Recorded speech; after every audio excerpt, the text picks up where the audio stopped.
My family called me a loser for living in a rented apartment. "You're a total failure," said parents. Today, when I invited them to my new home, their faces turned pale. "You're a complete failure," my parents said. They didn't say it once. They said it for years. Every holiday, every family gathering, every time we sat around the dinner table, I was the target. My two older brothers, Adam and Jake, had bought their houses years before. Adam had a big house in the suburbs with a pool and a home gym. Jake had a sleek, modern house with floor-to-ceiling windows. And then there was me, Simon, the youngest, the disappointment. The one still living in a rented apartment, like a clueless kid who hadn't figured out life.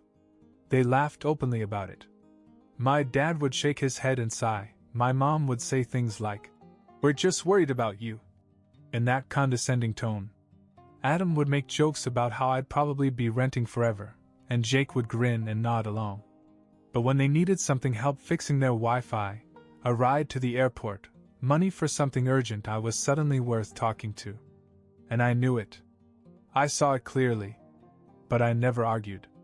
I never fought back. I just let them talk. Because while they were talking, I was doing something they never expected. I was saving. I skipped the expensive nights out. I drove the same car for years. I lived small while they showed off their renovations, their new furniture, their backyard improvements. They thought I was stuck, but I was just waiting. And then I bought my house. Not just any house. My dream house. A beautiful, modern place with high ceilings, a spacious kitchen, and a backyard big enough for summer cookouts. I could see myself sitting on the deck with a beer, watching the sunset. No mortgage to drown me, no landlord breathing down my neck. I didn't tell my family. I wanted them to see it for themselves. So I sent a message to the family group chat. "Housewarming party at my new place. I want everyone there." Instant chaos. My mom called me within seconds. "What new place?" "You'll see when you get there," I said. She asked again, but I just repeated myself. On the day of the party, I stood outside and waited. I heard the cars before I saw them. First, my parents pulled up. They got out slowly, looking around with skeptical faces, as if they expected to see some rundown shack. Then Adam and Jake arrived, exchanging glances and grinning like this was some kind of joke. Then they saw the house. And everything changed. No one moved. No one spoke. Their eyes darted around, scanning every detail: the wide driveway, the immaculate lawn, the sleek, modern windows. My mother put a hand to her mouth. My dad frowned, as if his brain was trying to process what he saw. Adam blinked a few times. Jake muttered, "No way." I let them stand there in silence for a few seconds before I spoke. "So? Are you coming in or what?" They walked through the house, still stunned. The kitchen, the living room, the bedrooms. Every room they entered, I saw the same expression on their faces: disbelief. My father ran his hand over the kitchen counter. "You bought this?" "Yes." "How?" my mom whispered. I shrugged. "Just saved up." They didn't get it. They still didn't understand how I, the loser, had pulled it off. We ate dinner together, but this time there were no insults. No snide remarks. Just an awkward, forced admiration. My dad nodded stiffly and said, "You did good." My mother hugged me and told me she was proud. Even Adam and Jake, who never gave me credit for anything, admitted that the house was incredible. When they left, they all waved and smiled. My mom said, "This house looks good on you." For the first time in my life, I had the upper hand. But I had no idea that a week later everything would change. That a moving van would show up at my house. And my parents would get out, expecting to move in. A week after the housewarming party, I was finally settling in. The feeling of waking up in my own home, with no landlord, no rent due at the beginning of the month, was unbeatable. I still found myself expecting to hear the neighbor upstairs stomping around or the sound of traffic outside my apartment window. But instead there was silence. Peace. Then, on a quiet Saturday morning, that peace was shattered. I was in the kitchen making coffee when I heard the unmistakable sound of a moving truck. I frowned, thinking maybe one of my neighbors was moving in or out. I stepped outside, cup in hand, and I froze. A big white moving truck was parked in my driveway. My driveway. Then I saw my parents get out of the car, followed by my mother waving enthusiastically. My dad was already walking to the back of the van, where a guy in a uniform was unlocking the doors. What the hell? I went over, still trying to process what I saw. What's going on? My mom smiled like it was the most normal thing in the world. Oh, we're moving in. I stared at her. What? My dad clapped his hands. I thought it made the most sense.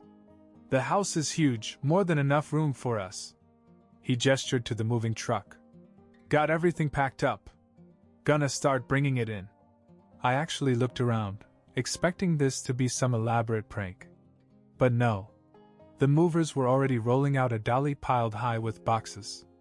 You're kidding, I said. My mom frowned. Why would we joke?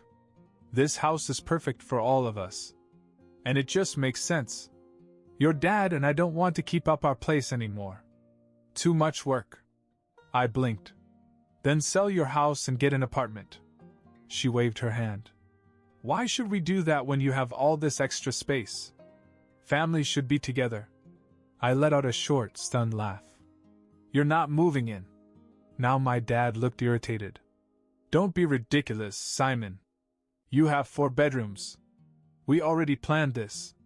Planned it out? Without telling me? We didn't think you'd mind. My mom said, her voice light, as if I was the one being unreasonable. We're your parents, Simon. And it's not like you have a wife or kids. Why shouldn't we live here? I was still standing there, trying to wrap my head around the sheer audacity of it all, when one of the movers rolled by with a huge plastic bin labeled Mom's Clothes. Hey! I turned to him. Stop! None of this is going in. The guy hesitated, looking between my dad and me. Keep moving, my dad said. And just like that, the guy pushed forward. I stepped in front of him. I said stop. The mover stopped. My mom sighed. Simon, don't be dramatic. It's already done. We sold the house. My stomach dropped. You what? We sold the house, my father repeated. It closed yesterday. And we got a great price for it. I felt like I had been taken for a ride. And where exactly were you going to live if I said no? My mother smiled sweetly. But you wouldn't say no. You're not that kind of son. Something inside me snapped. I turned to the movers. No one brings another box in. In fact, start putting everything back in the truck. The guy hesitated again. Sir, you hired us, Dash. I don't care. I own this house. You don't. Nobody's moving in. Silence.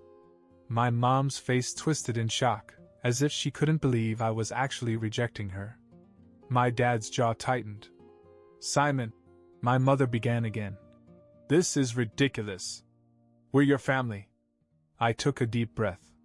You should have asked me before you sold your house. For the first time, her confidence wavered. We just thought you'd be happy. My mother muttered. Well, I'm not. For a moment, no one spoke.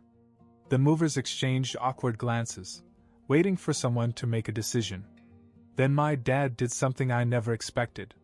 He pulled out his cell phone, dialed a number, and said, Yes, we need a locksmith. I lost it. I grabbed the phone out of his hand. Are you out of your mind? He yanked it back. This is our house now, too. We're getting keys. I laughed, but it wasn't even a real laugh, just pure disbelief. No. You're not. And before they could argue again, I did the only thing I could think of. I pulled out my own cell phone and called the police. I had never called the police on my own parents before. I never thought I'd have to. But there I was, standing in my own driveway, watching movers haul boxes labeled Dad's Tools and kitchen plates into a house they had no business moving into. The 911 operator asked what the emergency was. I told them straight out. My parents are trying to move into my house without permission. I could hear the confusion in her voice. Sir, are they trespassing? They sold their house without telling me and just showed up with a moving van expecting to live here. I told them no, and now my father is trying to call a locksmith to change the locks. That got her attention. She said officers were on their way. When I hung up, my father was still on the phone arguing with the locksmith, telling him to hurry up, because his son was acting crazy. My mother had her arms crossed and looked personally offended, as if I had just spit in her face. Simon, this is ridiculous, she snapped. You called the police on your own parents? Yes, I said, crossing my arms. Since you didn't listen the first 10 times, I said no. For the first time, I saw real panic flash across her face. My dad overheard and finally put his phone down. Are you serious? He asked. As serious as the down payment on my house. Adam and Jake weren't here, but I wish they were. I wanted them to see this. The same parents who'd called me a failure, who'd laughed about how I'd never have a house now, they were acting like they owned mine. We stood in silence for several long minutes. Then 2 squad cars pulled up to the house. An officer got out, adjusting his belt. Who called it in? I did, I said, stepping forward. They're trying to move in against my will. The officer glanced over at my parents. My mom immediately went into victim mode. This is just a misunderstanding, she said with a fake little laugh. We are his parents. We sold our house because we thought we were going to live with our son. We raised him. And now he's trying to kick us out like we're garbage. The officer's expression didn't change. Sir, he turned to me. Do you own this house? Yes, I said. I have the deed inside if you want to see it. The policeman nodded, then looked at my father. Did your son invite you to move in? My dad, still angry, put his hands in his pockets. He never said we couldn't move in. I stared at him. What? Yes, I did. Multiple times. The officer turned back to me. Do you want them removed from the property? My mother gasped like she was in a soap opera. Simon, are you really doing this? I didn't even hesitate. Yes. Get them out. The officer sighed and rubbed his temple. He turned back to my parents. All right, you heard him. Pack your things and leave. If you refuse, we'll have to escalate this. My dad opened his mouth as if to argue, but then the second cop, who had been silent the whole time, stepped forward. Sir, he said firmly, don't make this any harder than it has to be.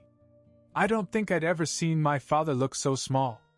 The movers, who had been standing awkwardly off to the side the whole time, suddenly started putting things back in the truck. My mom stood there in stunned silence. Then, like a switch flipped, she burst into tears. Simon, we have nowhere to go. I stared at her. Whose fault is that?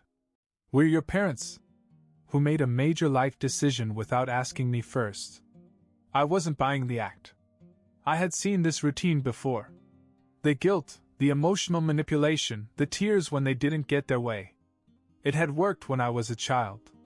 When I was too afraid to stand up for myself. Not anymore. The cops waited while the movers loaded everything back into the truck.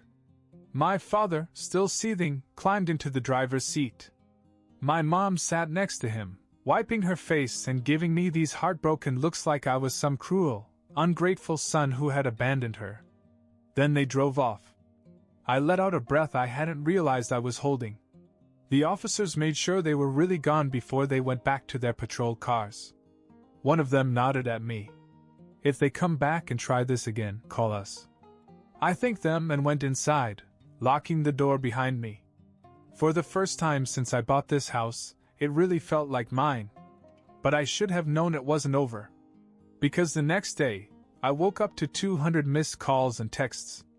And my brother Adam was at the top of the list. I scrolled through them, my stomach clenching. My family group chat was on fire. The messages were coming in so fast I could barely keep up. Adam, are you out of your mind? Mom, Simon, I can't believe you did this to us, loudly crying face. Dad, I'm ashamed to call you my son. Jake, call me when you wake up.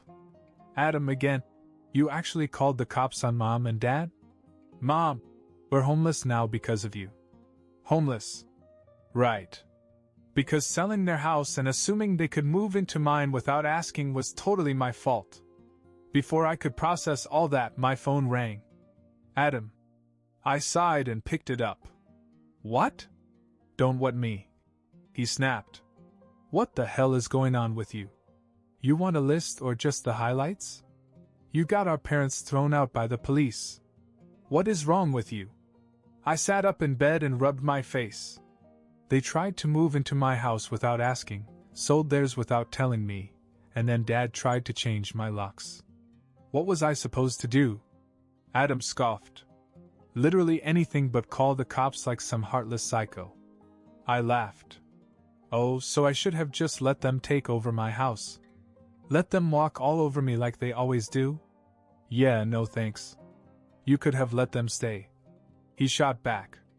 Or help them find a place. I clenched my jaw. They didn't want help finding a place. They wanted my house. Not an apartment. Not a condo. My house. They're our parents, Simon. You don't just leave your family like that. I was about to argue, but then something clicked. Wait a minute, I said slowly. Where are you in all this? If you're so worried about them, why don't they stay with you? Silence. Adam? More silence. I smiled. Oh, let me guess. They didn't even ask to stay with you, did they? That's not the point. He snapped. I laughed again. That's exactly the point. They never even considered moving in with you or Jake because you never let them. But me? The loser who was lucky to even own a house. Yeah, I was the easiest target. Adam sighed loudly. Simon, you have the space dash. So do you. They'd be more comfortable with you dash. Bull. You assumed I was a pushover. That's the real reason. Another pause. Then Adam muttered. Mom cried all night. Maybe she should have thought about that before she sold her house without a backup plan. Adam exhaled sharply. You're really unbelievable. And you're deflecting. He was silent for a few seconds, then he hit me with the classic guilt trip. If Grandma were alive to see this, she'd be ashamed of you. I actually laughed. Dude, Grandma hated Dad. She literally gave her house to Aunt Linda just so he wouldn't get it. Adam cursed under his breath, realizing the guilt trip wasn't going to work. Look, I said, losing my patience. I get that you're mad, but you're only mad because it's easier to blame me than to admit that Mom and Dad screwed themselves. I don't owe them my house just because they're family. Adam was silent again. Then he muttered, Don't expect us to forget that. I rolled my eyes. I wasn't going to. Then I hung up. I sat there for a moment, letting everything sink in. I should have felt bad. A year ago, I would have felt bad. But now, I just felt free. But then, before I could even put my phone down, a notification popped up. $2,000 withdrawn from your account. My blood ran cold. What? I opened my banking app. My joint savings account, the one my parents had insisted I open with them years ago, for emergencies, was missing $2,000. I felt sick. Then came another text from my mom. Thanks for helping us out, sweetie. Red Heart will pay you back when we can. And attached was a picture of my dad handing her a brand new iPhone. I stared at my phone, my hands clenched so tightly I thought I'd break the screen. $2,000. Gone. And for what? A new iPhone for my mom? After they tried to steal my house? After they guilted me, called me a disappointment, and turned my own brother against me? I dialed my mom's number. She answered immediately, her voice sweet and innocent. Simon! Hi, honey dash. Give me my money back. A pause. Then a sigh. Oh, don't be like that.